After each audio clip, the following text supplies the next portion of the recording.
Hello बच्चों, मैं Rohit sir. आज मैं क्लास 12 का बहुत ही महत्वपूर्ण प्रश्न लेकर आया हूँ। बच्चों, आज का हमारा सवाल होगा डिफरेंशिएशन चैप्टर से। तो चलिए बच्चों देखते हैं। तो बच्चों, आज का हमारा सवाल है, यदि y बराबर x की पावर 5 तो dy dx बराबर होंगे।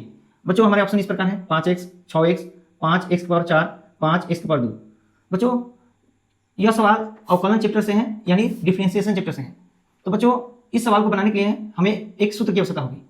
बच्चों, एक सूत्र समझिए। सूत्र कहता है कि यदि d x के पावर n बटा dx हो तो बच्चों क्या होता है ना, ये n में x से गुना करा दिया जाता है। जैसे n में x से गुना हो जाएगा। अब बच्चों, यहाँ पे जो n रहता है वो पावर में ही रहने देते हैं, लेकिन उसमें से एक घटा लेते हैं।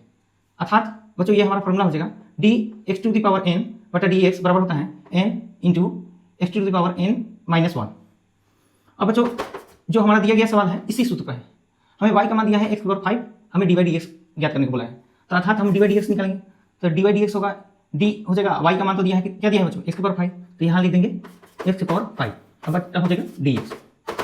अब बच्चों, इस सूत्र को देखिए, यहाँ n का मान 5 दिया गया है और यहाँ x का मान x है।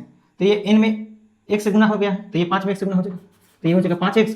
अब बच्चों, जहाँ यहाँ पे जो n रहता है उसमें से एक घटा देते हैं, अर्थात यहाँ 5 है तो 5 में से एक घटा देंगे। तो बच्चों, हमारा आंसर हो जाएगा 5x की पावर 5 में से कितना होगा बच्चों, 4। अतः हमारा आंसर हो जाएगा 5x की पावर 4। अब बच्चों, ये है C4 चतुर्जी में। आई होप आप लोग को समझ में आ गया होगा। Thanks for watching.